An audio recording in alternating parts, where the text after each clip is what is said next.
Okay, thank you very much then. So welcome to members for the meeting of Cabinet, 24th September 2020. Again, we have another, I think it's important to make the point that just as we think we're coming out of this crisis, there are new issues in the country which are pushing us back a little bit. So I think for a while the advice is now obviously for us to, if everyone to continue working from home if they can. So I think it's going to be likely that we'll be having these sort of meetings on Zoom for a while yet. If you're watching on YouTube and on our live streaming service, you're very welcome. And we'll try and keep the meeting upbeat and interesting for you. And there's some important issues on the meeting tonight, so I think you should find it interesting. Okay, let's do the first item then, which is apologies for absence. Mr. Twyman, do we have any? No apologies, Chairman. We're all present. Great, thank you. And any declarations of interest? No. Anyone wants to make? No? Okay, thank you. Confirmation then of the minutes of the meeting held on the 23rd of July 2020. I think members have had all that. Are members happy to approve them as a fair record? Great. Yeah, great. Thank you very much indeed. There are no urgent items, I'm advised. And then item 5 is to receive the minutes of the Cabinet Advisory Panel, which was held on Monday. And I think this was, if I remember rightly, Mrs. Green, this is the first big Cabinet meeting, Cabinet Advisory Panel to be back. Is that right? Yes, it is, Chairman. So all members with extended membership now. So once again, we're gradually getting back to the full democratic oversight that the Cabinet deserves. And after a period of using a selection of Cabinet members in order to keep, Cabinet Advisory Panel members to keep it relatively easy to operate, we've now gone back to full membership. So I'm sure that's appreciated by all those members. And we have a set of meeting. It was chaired by Derek Honeysett, and you have a set of minutes from that meeting in front of you. And as we always do, we'll obviously start referring to that as we go through the meeting and referring to their deliberations on the issues they drew down. So everybody's got a copy of those minutes, yeah, or seen them at least? Thank you. References in committee. I understand there are no references from any committees. So we then go straight on to the items under the A category, which is the item 7, which is a kind of a big one, not just for tonight's meeting, but has huge implications for us as a town. And I think it's fair to say came as a bit of a shock to us, and I think we have to be on our guard to defend against what does seem to be a rather clumsy bit of policy making from the centre, if I'm honest. And I think there are implications for us as a town that's been managing its growth for a long time, and it does appear to me that we might have lost out a little bit because lots of other councils weren't managing their growth, and the government has felt the need to step in. But for those of us who have been managing it, it seems a bit punitive. But I'll leave Mr. Apkin first of all to introduce the report and to take us through it. Would you mind doing that, Mark? Thank you. Certainly, thank you. Can people hear me clearly? Yes. Yes. Yeah. Thank you.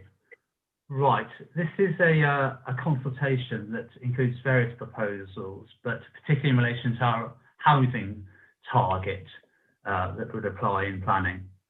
The proposal is that the target for Dartford would change from 776 currently to 1,441 per annum. This is from 2 main revisions to the current algorithm that they apply to give us our local targets. Firstly, it's about the way the short-term in-migration trends are used, about the demographics and migration. Now, as the leader alluded to, this has the effect of perhaps penalising us for meeting our current housing targets and extending that requirement further in the future. And it's not forward-looking. Secondly, they are proposing to give greater weight to one aspect, which is a ratio of house prices versus incomes, local earnings. Now that's problematic because that's quite a narrow measure. They look at that to take account of affordability, but it is quite narrow and has a major impact on us. So Dartford is hit by this increase, as are some other parts of Kent, although the impact of the algorithm is actually quite unpredictable across areas. But what is clear that the figures look very high in the southeast, going up even higher, but whereas they could actually, there's scope for them to be higher across the north of the country. So there's concern about not levelling up and not using land effectively in that respect. So just to summarise and finish off, we made strong objections on this in relation to fairness and effectiveness of the policy. We have put forward a positive solution, an option to take forward, and that's around the existing housing stock, looking at that, because that better relates to the size of the existing population and the housing need. But there's lots of justification set out in the report, but I'll leave it at that unless there's any questions. Thank you. Fine, thank you. I'm advised that my system in my office is now working. So what I'm going to do, if you don't mind, I'm just going to stop my video. I'm going to walk 5 yards, get myself back on that system and come back. If you don't mind just twiddling your thumbs for a second, I'll see you in a second.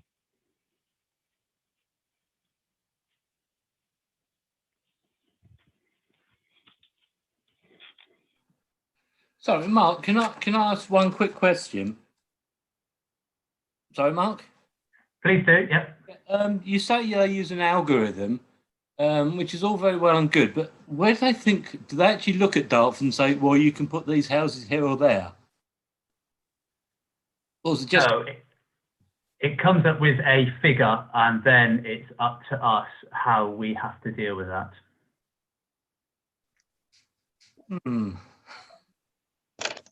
So suppose we go and say we have no room, where can we put them? What would the government say to us? Would they penalise us?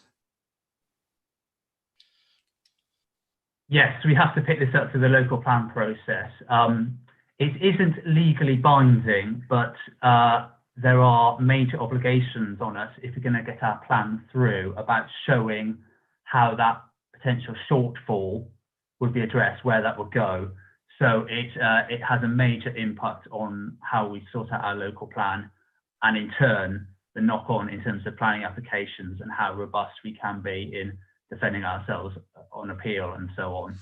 So there is local decisions left, but our scope to manoeuvre is significantly limited.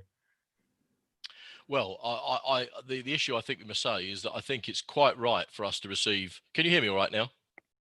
Yes, I think it's quite right and appropriate that our officers should give that kind of advice to us. But I do think as elected members, we have the freedom to have a slightly different view of this, which is that actually going forward, there's an element of self-harm in this if we were to adopt and adapt these figures for Dartford, having had such a really carefully managed growth plan over the years, which has seen growth taken not without some cost and not without some anxiety in our urban areas in order to defend the characteristics of the wider borough and to balance where development goes, and also to obviously put proper and reasonable pressure upon places like Ebbsfleet Garden City, which, let's remember, is delivering an awful lot of these numbers. I think it's reasonable for us to say that having worked on that plan, having taken that plan forward, and having done it so successfully, for us to be faced with these kind of changes and a national algorithm which has fundamentally been designed to ramp up development in areas where it's not currently taking place, I think we do have the right to say on a political level, we're not going to do it. And I think that's the point that we are making. And I've had a couple of opportunities to put this to both the local MP and also to Chris Pincher, the housing minister. And I've explained that what we should be doing as a country is looking at those councils that are doing it right and using them as an exemplar and saying, what can the rest of the councils who are not developing very much learn from places like Dartford, and how can the government help Dartford to effectively share that knowledge so they can achieve it everywhere. Because of the seriousness of this, I'm going to do something which I don't normally do, which is I'm going to make a comparison between us and neighbouring authorities. I think around this table we're all freewheeling Democrats around the table, and we all know that effectively other councils are entitled to do what they like, and we celebrate the fact that they have their own democratic processes, and we don't interfere with that.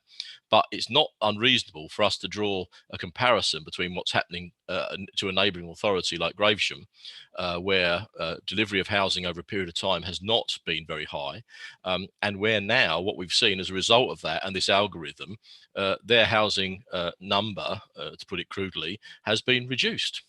So it's reflecting the short-term delivery of homes, which has reflected on their inward migration, and they've been offered a reduced number. And I think it's reasonable to say to Chris Pincher, the housing minister, that if your intention is to drive up housing in the region and make it of proper quality, frankly, you've got to even it out, and you've got to say to places that aren't delivering much. And I'm going to stop there about Gravesham, because I do respect their rights to tackle things the way they want. And I must also say, I should say in all fairness, that Gravesham will point, I know, to all the developments that they've got coming up. They've got some fairly high density, indeed some very high developments coming up. So I think they're not anti-development, but the fact is their housing delivery has been not as fast as us as over the last few years, and therefore that's led to an advantage under the algorithm.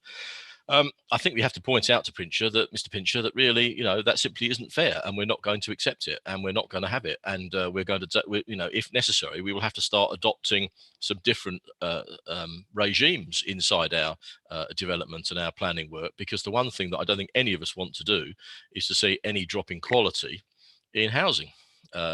Already we occasionally find developments that don't meet all our expectations, and we know that residents are very, very quick to tell us about those, and they're quite right to do so, because we've all got to live with them for a long time. I think sometimes that can spill over into personal feelings about modern living, which aren't necessarily connected to the quality of the development, but where there is poor quality, we must stamp it out. And quite frankly, with a higher density on us and a higher number of houses required, it's going to get harder and harder to stamp out poor quality. So I think all of these things must be put to the government in our response, and we must really drive that home. I note from the Cabinet Advisory Panel on Monday that there was a general sense of appreciation for the response of officers, and I echo that. I think it's a very robust response. It doesn't pull any punches. It's absolutely clear about our view. We don't really want to talk about it all night, I guess, but it's extraordinary when you have this going on. It's just you almost want to grab the author of this algorithm and shake them and say, this just isn't right. There is a mistake in it somewhere that just doesn't help the country or the region, and you've got to revisit it. I am hearing that there will be a response to this, that there is an appreciation inside government that this needs to be worked on a bit further.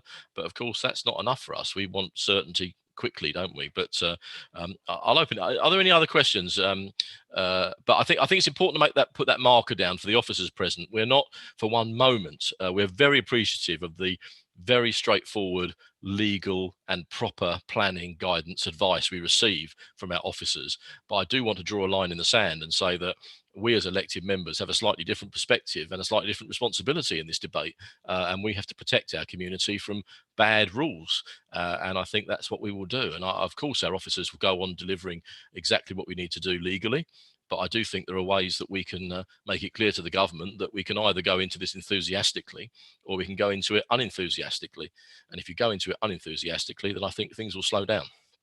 But anyway, sorry, anyone else? Sorry, yes, I've got a few now. Let's take Anne and then Andy. Anne, please. Well, thank you, Leader, and I think you're absolutely right, and the response is absolutely right, and it's good that it's robust and everything like that. I think that's really good. And it seems to me that interpretation for me is almost that Dartford's done exceedingly well. We're very proud of what we've done, and now we're almost being punished for doing what we felt was a really good job. So, you know, I do welcome our robust response, and I welcome your conversations that you're doing, particularly in your role. I just want to say that obviously I'm a Kent County Councillor, as you are yourself, but tonight I'm here as Borough Councillor. But again, it has implications for the whole of Kent, and the same in particular certain districts. So I have actually, I know you're probably aware of the leader of Kent County Council has taken this up together with Kent MPs, and we will be doing a more robust response. But certainly I have put my signature to a letter from the county members again to the ministers, because I think again it's just got to be relooked at and have a fairer thing, you know, right across, because the implications for Kent as a whole are, I think, and the implications for Dartford are quite serious. So I think I welcome the robust response and know that, you know, us as elected members will do what we can to make sure that this is going to be a fairer system.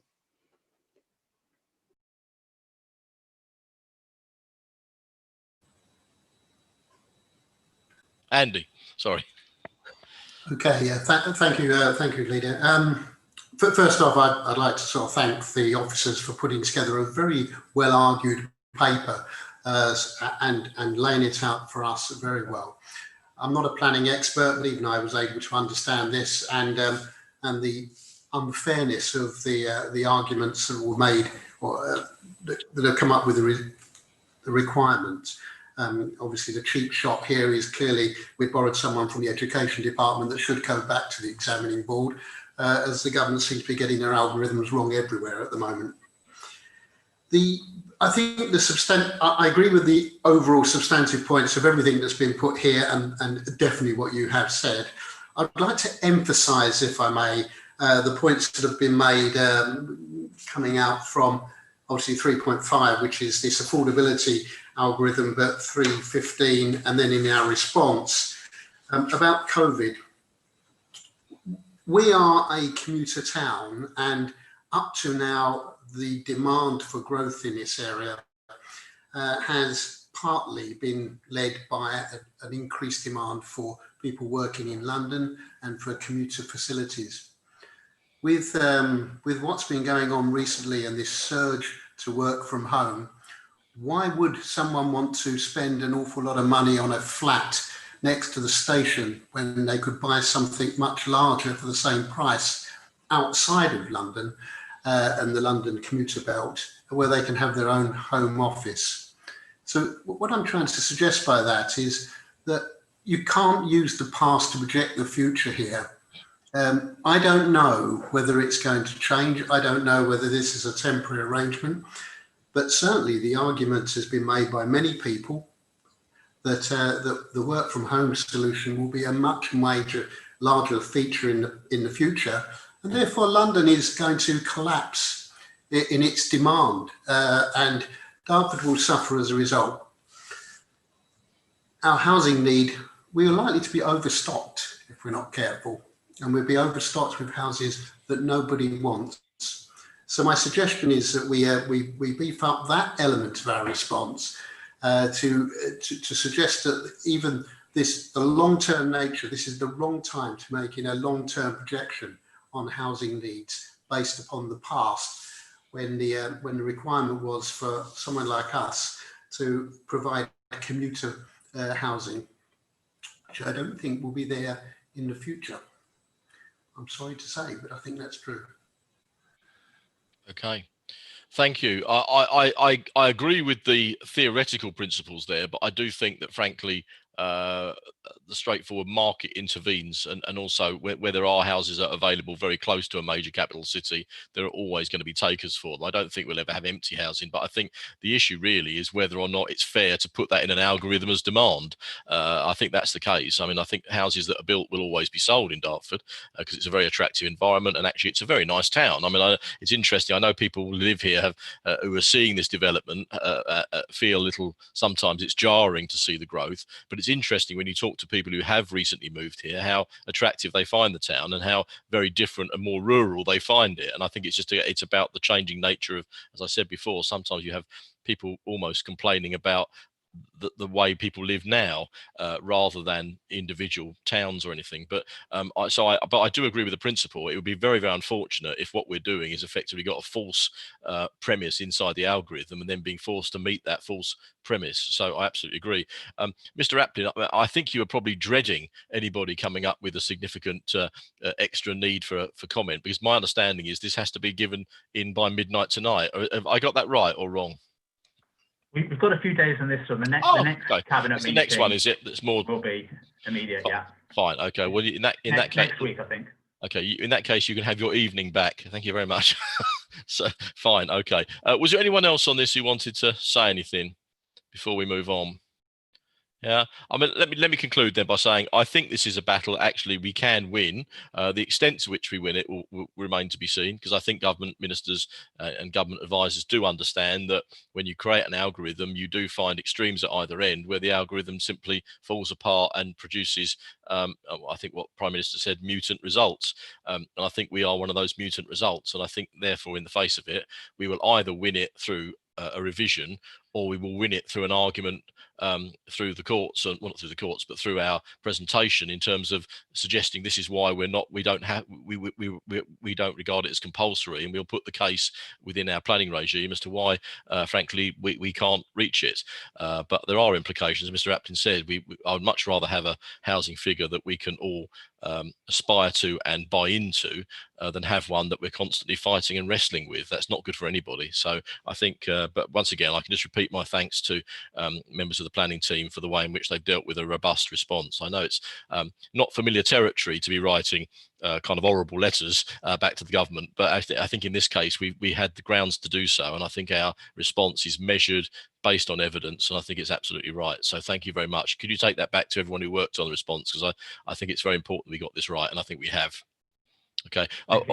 Sorry, one thing I just commented, I should have mentioned as we were going on. For those who think this might become a bit of a political football, let me remind you that this is all designed to achieve that golden 300,000 housing level, which actually appeared in every major party's manifesto.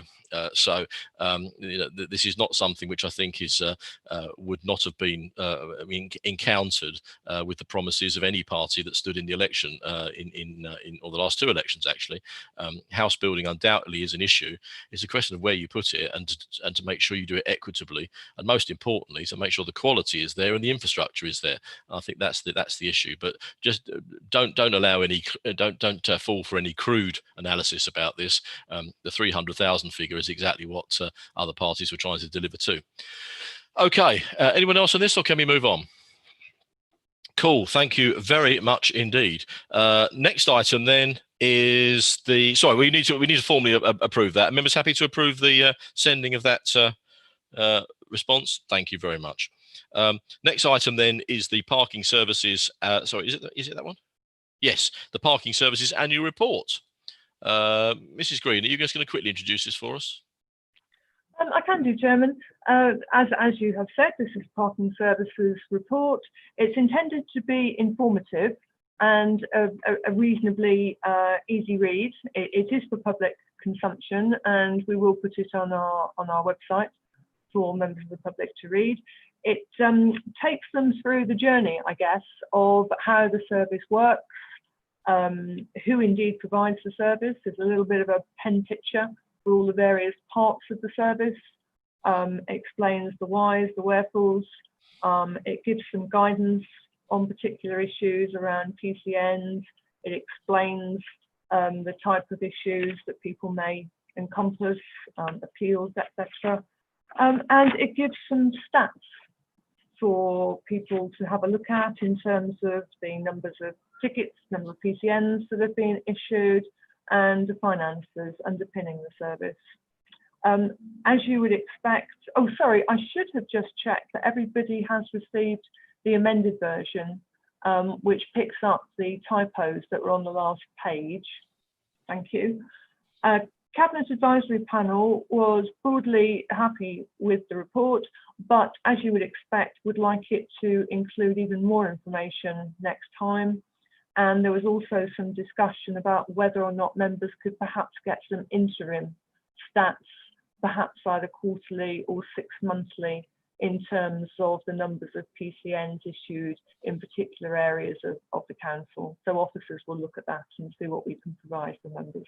Fine, thank you. Yeah, thank you. Yeah, you're quite right. The minutes of the Cabinet Advisory Panel reflect a general sense of ease with what we've said here and the report. But as you say, there was a particular concern, and that issue of school parking emerged again. And it's interesting that I must confess, I had rather hoped that coming out of all that great community spirit and feeling that we've engendered in the community, I was rather hoping that when kids started to go back to school, there might be a slightly revised approach to people's thinking about their fellow neighbours and the neighbourhoods around schools and the safety of children.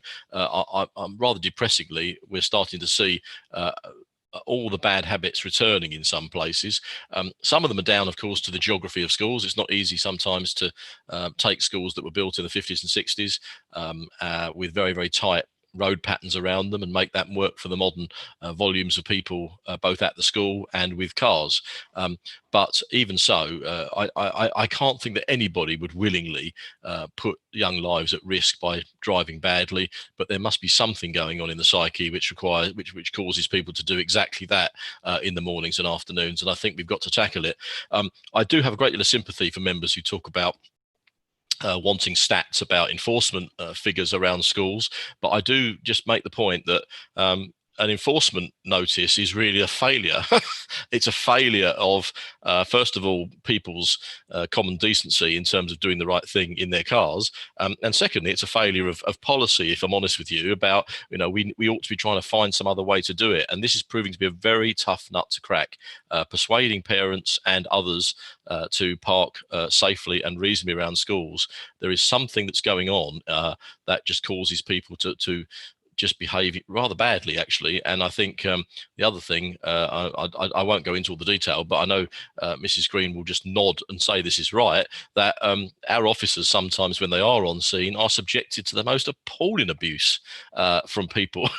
Just, you wouldn't believe it, in a nice place like Dartford, around a school with children, you would not believe the abuse that can be heaped upon our staff, including senior staff out there to support our daily operational staff. Quite extraordinary. So I think we've got to find some way of tightening up, and I hope the government actually, when it's got some bandwidth from all these other things that it's doing, I hope it will look at schools as a special case for parking and actually tighten up and offer us a greater number of powers to declare parking free zones, and also up the ante on enforcement, because it's clearly not, we're clearly not getting through at the moment. There are, behind some of these issues in the Cabinet Advisory Panel, I know there are calls for us to have more enforcement and more people around schools, but actually it's kind of embedding a bit of failure. What we've got to try and do is find another answer. We can never have, and I think there was a response on Monday, it might not be minuted, but I heard a response on Monday that you could really keep on pouring staff and enforcement staff into some of these areas and still not tackle the problem unless you're there all the time. And the minute you're not there, it resumes and comes back again, and it seems fairly impervious to the fine regime at the moment. So we've got to find a way of tackling it, and again, we've got to appeal to the decency of parents. And you wouldn't dream of doing something that put a child in danger in any other environment in our life, but somehow parking dangerously around schools seems in the eyes of some to be acceptable. And I think we've got to work to make it as unacceptable as drink driving or driving without seatbelts used to be. We've got to make it absolutely unacceptable, and we've got to use peer pressure and everything we can. I absolutely agree, though, if we can, using modern technology and we've got the data, it would be very helpful for local members, I think, to have as much data as possible so they can start to make the conclusions or draw the conclusions they need to feed back to their own residents. There are a couple of other things in the Cabinet Advisory Report as well about issues that didn't relate to bad parking around schools. I think they related to other aspects of breaches, and I think the answers were given that sometimes it seems like it ought to be a law, but actually it may not be a law. And so I think, but even there, we can give advice to members, and I'm pleased that at the end of the day, the Cabinet Advisory Panel commended the report for its clarity, which I think is what we aim to do. And I will just finish by saying, I know there's a reputation for local government to use parking as a bit of a cash cow, and it's always seen as one of those issues. I'm very proud that Dartford has never taken that approach. It's broadly neutral, and you can never absolutely sure it's neutral. Some years you make more money from fines than you spend out in enforcement.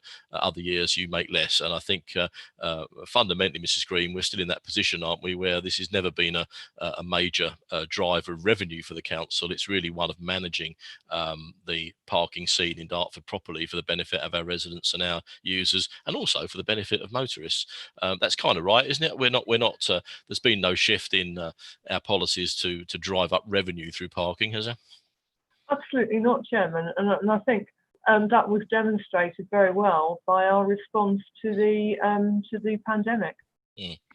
Yeah, and again, just for the record, anyone listening, our parking operatives are not on targets. They're not given targets. They're not rewarded for targets. The whole aim of their presence is to manage and secure the safety of our people through enforcing parking that's reasonable. It's also worth making the point there's a mini raft of new opportunities coming up, including pavement parking and other things as well, which are all on the government's agenda at the moment. And I think we have to make sure that as a town we take advantage of all of those as possible. Richard, this is your area as a cabinet member. Are you confident with what we've said? Is there anything you want to add? No, I absolutely agree with what you've said. Just in terms of the report, I'd like to just say it's a very extensive report. And thank you to officers for producing it. I know some authorities haven't produced it this year, given the circumstances. So well done to our officers for doing so.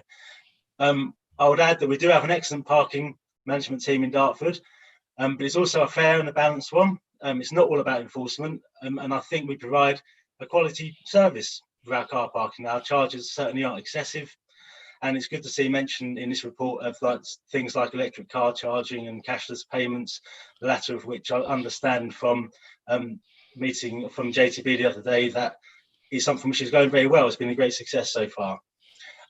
Just finally, then parking is always a very important issue in Dartford, and we get an awful lot of inquiries about parking. All local members, I'm sure, do. And if you look on social media, then I'm sure you'll see frequent questions and comments about car parking in the area. So I think a report like this is extremely useful for residents as a source of information. And I know that it's been to a couple of committees this week, and officers are adding information which members have suggested. So yeah, it's really, really good. I really like it, and I absolutely endorse it. Thank you. Great, thank you very much indeed. Anyone else on this? Yeah, Anne, please.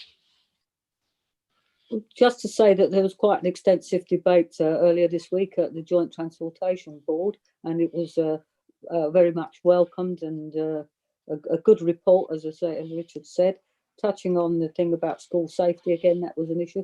I think because Dartford is a net importer as well of children, and we do have the luxury of a lot of good schools as well. We're popular for our schools, so I think for me, again, taking forward your suggestions and your ideas, as I say, I'm appalled at the abuse that people get a lot. I mean, I have 9 schools just in my division, and it's really hard. But I think what I'm trying to do is it's about having some constructive conversations and some communications, and perhaps some education stuff going in.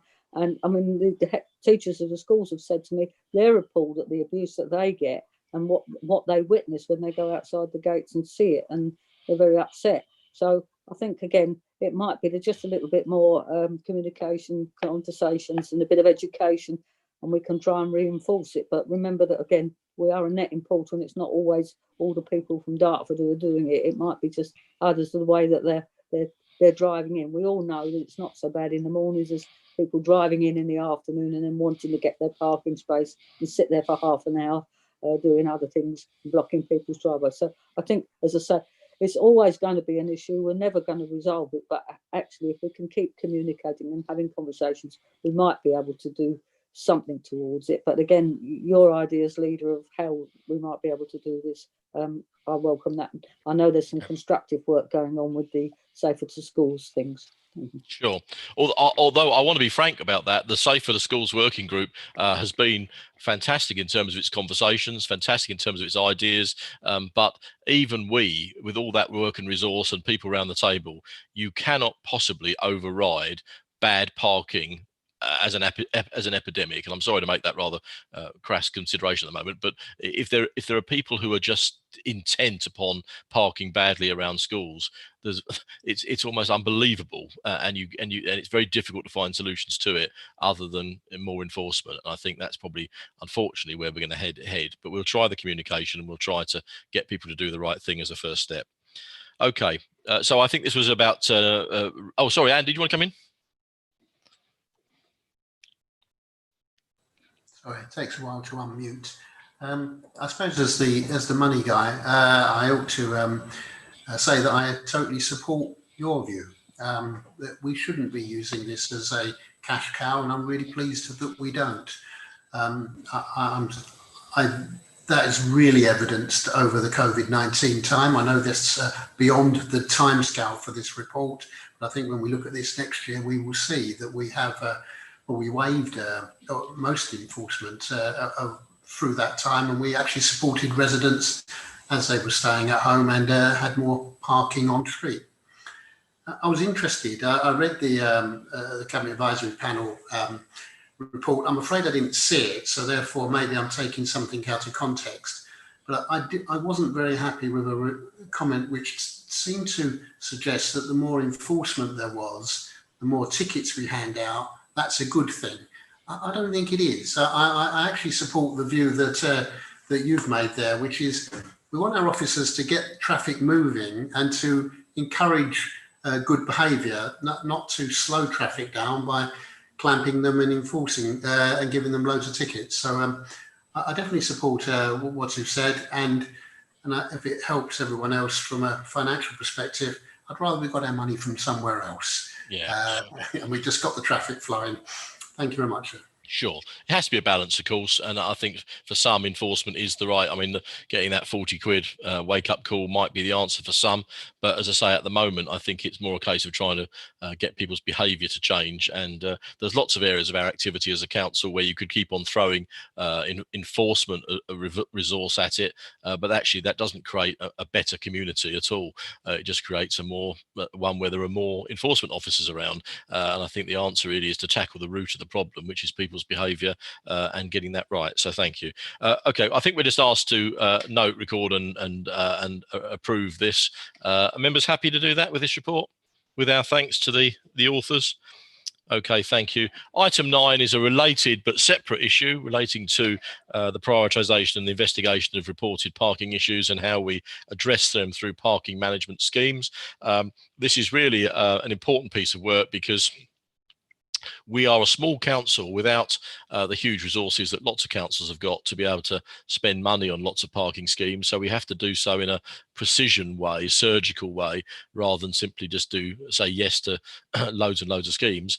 But it's very important, therefore, that we have a scheme which is considered to be, or a system which is considered to be fair and open for each community. And I think Richard Wells has again been leading a piece of work which is reflected here in trying to make sure we have a system behind producing this. Mrs. Green, there's not much for you here. Shall I go straight to Richard? Is that all right if you want to? Yeah, that's absolutely fine. It's fine. Richard, I mean, it's mainly your work, so thank you for it. We just want to get fairness in the system, don't we, really? Exactly right, yeah. Just a little bit of background on it. Then obviously members will know that we've always had various calls for local parking schemes in the borough, but our growth in new facilities, new developments means that's only likely to increase. So at the last budget, you will recall we looked at to increase our capacity for investigating potential schemes. And as part of this, we produced a process that will make it clear for members and clear for residents what we're going to be looking at. And it will help to assist officers in determining whether a scheme is appropriate in an area, and if so, what kind of scheme is appropriate. You can see the details in the report. We've consulted on this with both KCC and the enforcement team, and everyone's happy with the approach that we're proposing to take. The principles behind this are to put local members at the heart of proposing schemes. Local members know their communities well, and the best place to speak to residents, best place to gather the relevant information. We've also maintained a general principle that residents will decide on parking schemes within their area, and they have the final say. We want to introduce a category of safety that was not solely around crash data. So we've put in that, I know a common complaint in the past was always that any kind of like scheme or any kind of traffic scheme could often end because there's no crash data there. We wanted to get something in there which acknowledged near misses and minor accidents. So now the scheme now includes that. We also wanted to reflect the changing nature of the borough by including the category of significant parking pressures. So that could be like just a town centre or a row of shops. So a station, new development, new school, new leisure facility, things like that. And we've also shortened the time for schemes to be reconsidered. It used to be longer than a year, now it's just 1 year. So as we know, areas can change very quickly. Needless to say, I completely support this process. So I think it formalises what we do. It makes it clearer and more open. I believe it will lead to more involvement with residents and with local members. As is mentioned in the report, we're actually running a pilot of it at the moment in Stone. That actually is an area which is affected by school traffic. So we know, as been discussed already in this meeting, that's a particular challenge. We're hoping as part of that to engage with the school themselves. So in a few months' time, when that's over, we'll be able to see in practice how this process works, and we'll be able to make any changes where necessary. So thank you. Great stuff. Given that Richard has put so much work into it, I think one of my suggestions is we vote it down and make him do it again, but there we are. No, it's a terrific piece of work, and I'm particularly pleased with the bit about the alternative data, because I think as members, I think the one thing we're all used to hearing from everybody is, why do we have to wait for someone to die before this is dealt with? And that's not the way it's been, but it does sometimes feel that way, and it's a very common feeling amongst residents that why do we have to wait for a crash before we can do something? And I think this reflects that, and it's a common sense approach to it. It has to be evidence led. We can't just ignore the evidence, but I think it's fairly obvious where there are pinch points and where there's work that could be done, or different approaches to the solution. I've got one question for Mrs. Green, which is about the resourcing of the work. We found ourselves, because of the increasing complexity of the work going forward without this policy, we found ourselves really stretching our team. My guess is that hasn't got any better. So can I just ask a straightforward question?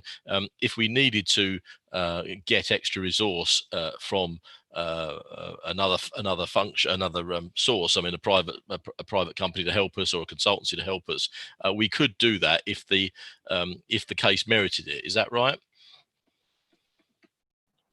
Well, we're ahead of you on that one, Chairman, because we have been out to recruitment, and we are looking for 2 posts. I think we have successfully appointed to one. And I believe we may have made an offer on the second one. Oh, so okay. We are optimistic that we will have additional resources in. I mean, obviously, that's not wholly for these schemes. No. But that will certainly give us additional capacity. Fine. And could I just ask, as a follow-up to that then, since you're ahead of me, are there any blockers? Are there any external stakeholder blockers? I mean, when we need to consult with KCC and consult with other people and I mean, they're able to keep up with us and move fast on these things, are they? They are generally pretty responsive, actually. So I don't anticipate problems there. Okay, all right. Well, let's. What we're going to have to do with this is look at it as an incremental thing. Once you have a parking scheme, let's talk about parking schemes in particular. I know it's not just about parking schemes, but once you have a parking scheme in place and you've gone through the 6-month review and residents are happy with it, it's my experience that they tend to be happy with it for quite a long time, and it's 5 or 10 years before you hear from them again. And I think that's a really good sign. It means that we can incrementally surgically insert these things and then be fairly certain that we're not leaving a big trail of extra work that needs to be done behind them. So I think that's what I find.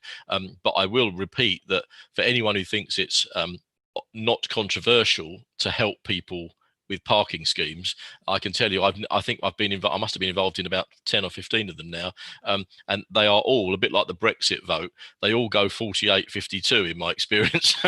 And so, yeah, whilst you can achieve things, often people will say things when they're demanding a response that when it comes down to the actual imposition of a scheme, they might be less more reticent about voting for it. But we can try it, and I think putting local members at the heart of it is the answer, using local experience rather than anything else, which is a bit more random. So yeah, no, really good. So thank you to Richard, and thank you to Sherry for all the work that's gone into this.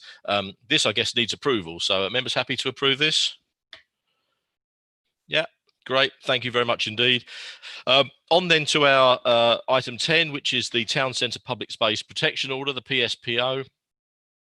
These have been a bit controversial around the country, but the way we impose them here in Dartford and introduce them, they've been targeted, and I think they've been well supported. But from memory, I think it's only 3 years that you can.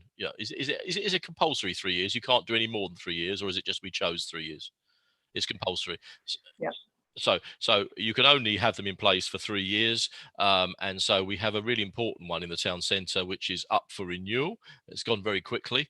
I must be honest and say I think it's one of those rules which is more in the fact that it's there, which operates, rather than it's. I don't think it's being used every day, but when it is used, it's very useful. And I think having it in place gives great reassurance to our officers to know that it's there and to take action. But this is about now renewing this. I don't think there are any changes, Mrs. Green. Forgive me, I haven't read the document and compared it with the last one, but it's pretty much a one-for-one replacement of what we have, is it? Yes, it is, Chairman. Fine, okay. And can I just say that although when you talk about it not being used every day, that is certainly the case in terms of fixed penalty notices being issued, but it is used very frequently in terms of requiring people to surrender open containers of alcohol, which then doesn't require the enforcement because they have complied. So it's very, very useful in terms of that. So it ranks low on the tickets and revenue, but very high on the GERCHA measure, does it? Right. Exactly. Okay. Right. Okay. Fine. Which is what you want. I mean, this is all about making sure these places are safe and nice for people. And sometimes it is about moving people on who are just doing things which are, as suggested in here, antisocial, and it's about protecting the public space for people who want to use it legitimately. So I think it's very useful. So I presume there's not a problem here. We went through this 3 years ago, and I don't think there's been any negativity that's come from that. So are members happy to roll out the next 3 years? Great. Thank you very much indeed. Oh, I should have asked, actually. Sorry. Yes, I should have asked. Oh, come in, Mrs. Green. Go on. You're going to tell me it's not for 3 years, aren't you? No. All right. Okay. This is to enable us to go out to consultation. All right. Fine. Bring back a further report asking you to make the order. Okay. So there might be a bit of a lacuna. Is there the way that this kind of works? There's a bit of a gap between one finishing the other one. We shouldn't be saying that, should we? But I mean, let's hope we get that done quickly. Is that right? There is, but to be honest with you, partly because of the circumstances at the moment, it's not much of an issue. No. We have extra police forces in the town centre anyway, and of course they will be enforcing the rule of six, yes, which goes some way towards dealing with the issues here. And we still have our community protection warnings, community protection notices sure, that we can. So yes, I don't think it'll have much practical effect. Fine. And I do remember when we did this 3 years ago, the issue of police resources was actually key to this, weren't they? Because the police were very keen in principle for these, but they were very concerned in practice in terms of the resourcing issues. But I think what we've demonstrated is that our own operatives and our own enforcement officers and wardens are using it very sensibly, which is not necessarily pushing up police response. Is that would that be a fair adjustment, fair thing to say?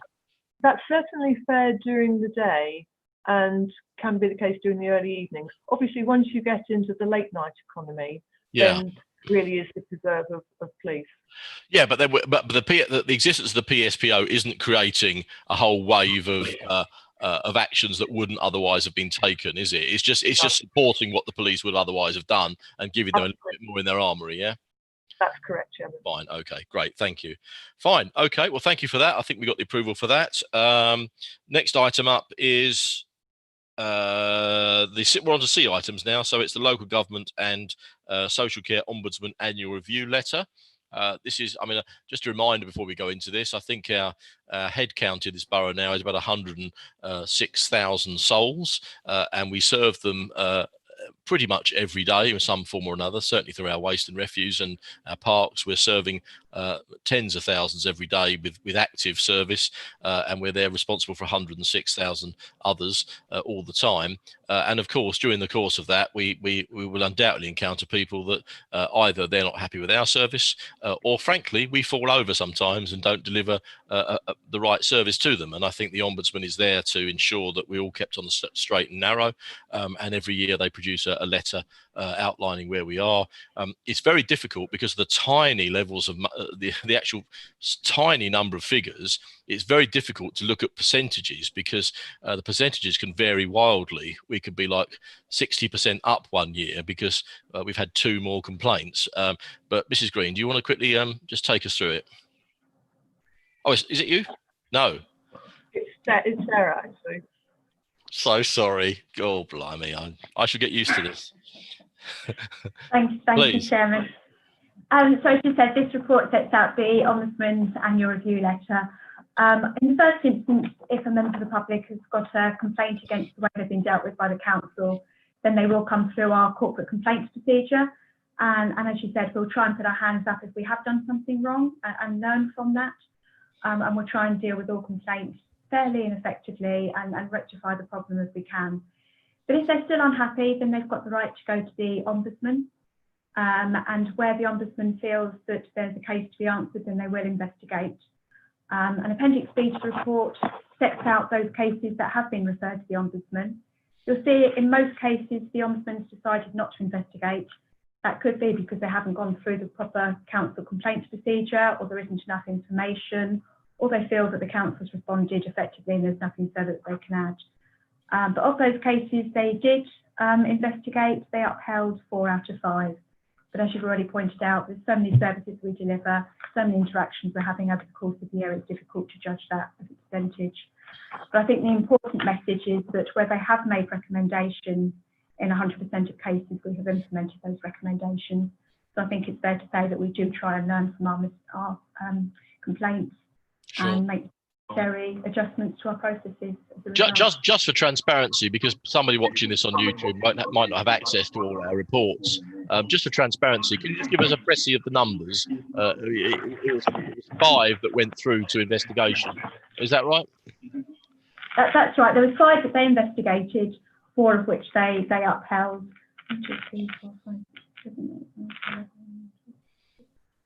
17 that they actually got referred to them. So of those 17, there have been 12 that they rejected. They didn't think it was worth investigating. Sure. Well, I think in the private sector, I think that kind of level of dissatisfaction with the service would be pretty much applauded and pretty much unattainable. So I think to end up in a situation where we have 4 upheld complaints in terms of dealing with 106,000 people is all the time is not a bad thing. But there we are. Were costs awarded against us in any of those cases? I mean, we ought to explain again for the benefit of people watching that the Ombudsman does have the power to offer little grants and not grants, settlements to residents that we might have disaffected. I don't think any of them did result in this time, did they? I might put you on the spot. Sorry. No, there was one that I think we had already on our own agreed a remedy with the customer, a financial remedy. And the Ombudsman was happy that was an appropriate remedy, but they didn't award any other costs against in respect to the other cases. And given that people read the papers about these things, it's worth making the case that when we talk about a financial remedy, we tend to be talking about tens or hundreds of pounds, don't we? We're not settling with people for thousands of pounds on things, so it tends to be very small amounts of money. But that's fair enough. And if we make a mistake, so we put our hands up, and so there we are. And I put my hands up now to. Never remembering which area you're working with. I do apologise. Okay, fine. Anyone else on this? Okay, thank you very much indeed. So the next item, I've lost my next one. The next item then is, was that it? That's it, isn't it? We reached the end of our report. Okay. Fine. Okay. Well, thank you very much indeed. Then to those who are watching on YouTube, thank you for joining us, and I hope it was interesting. We're going to go away now and fight our battles on those planning numbers. That's going to be the key takeaway from tonight, I think, and also to help the local representatives that you elect every 4 years to help fight your case in terms of parking and residents' parking schemes and other things. So I think tonight's been a fairly significant meeting in terms of progressing all of those things. And so thank you for joining us, and we'll see you at the next Cabinet meeting. Thanks ever so much. Good evening.